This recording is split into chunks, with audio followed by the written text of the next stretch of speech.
Assalamualaikum warahmatullahi wabarakatuh. Perkenalkan, nama saya Abdul Ghafur dengan NIM 22475058. Baik, di sini kita akan membahas tentang pengaruh faktor internal dan eksternal dalam pembelajaran. Nah, untuk memanfaatkan waktu yang ada, kita langsung masuk ke pembahasan yang pertama. Baik, kita masuk ke pembahasan yang pertama, yaitu apa sih pembelajaran? Pembelajaran adalah proses memperoleh pengetahuan, keterampilan, sikap, dan nilai. Lalu dipengaruhi oleh berbagai faktor, baik dari dalam diri individu maupun dari lingkungan luar. Nah, itu adalah pembelajaran ya. Oke, kita masuk ke pembahasan yang kedua, yaitu pengaruh faktor internal dan eksternal dalam belajar.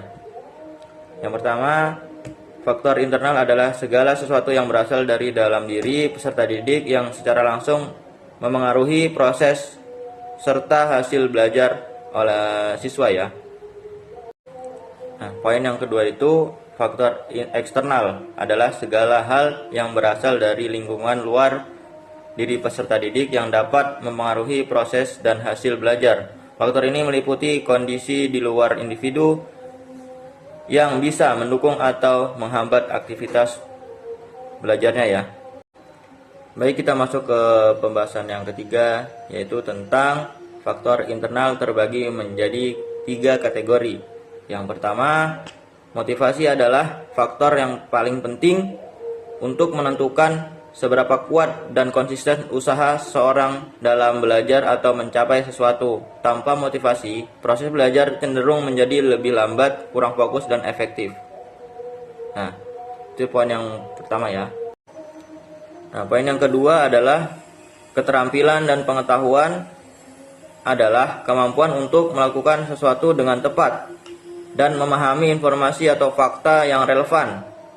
Yang kedua-duanya saling mendukung dalam proses belajar dan bekerja. Oke, masuk ke poin yang ketiga, yaitu kesehatan mental adalah kondisi di mana seorang berada dalam kondisi pikiran dan perasaan yang stabil, tenang, dan mampu mengolah stres, emosi, serta menjalani kehidupan sehari-hari dengan baik. Baik, kita masuk ke pembahasan yang keempat, yaitu tentang faktor eksternal terbagi menjadi 3 kategori.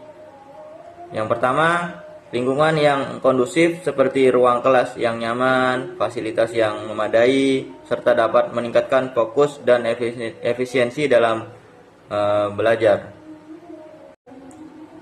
Poin yang kedua itu adalah dukungan dari keluarga dan teman sangat penting karena mereka memberikan dorongan dan bantuan yang diperlukan dalam proses belajar. Dan poin yang ketiga adalah kebijakan di sekolah atau lembaga pendidikan dapat mempengaruhi metode pembelajaran dan sumber daya yang tersedia bagi siswa. Itu adalah poin yang ketiga ya.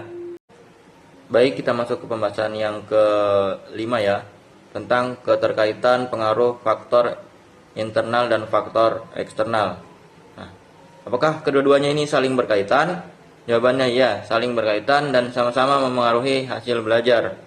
Faktor internal berasal dari dalam diri siswa seperti motivasi, minat, dan kecerdasan. Sedangkan faktor eksternal berasal dari luar seperti lingkungan, keluarga, sekolah, dan masyarakat.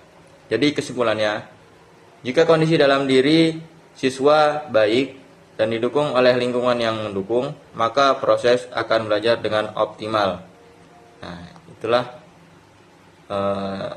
jawaban dari keterkaitan pengaruh faktor internal dan eksternal. Baik, itu saja penjelasan singkat dari saya tentang pengaruh faktor internal dan faktor eksternal dalam pembelajaran. Mohon maaf bila ada salah kata. Saya akhiri. Billahi fi sabilil haq wastabiqul khairat. Assalamualaikum warahmatullahi wabarakatuh.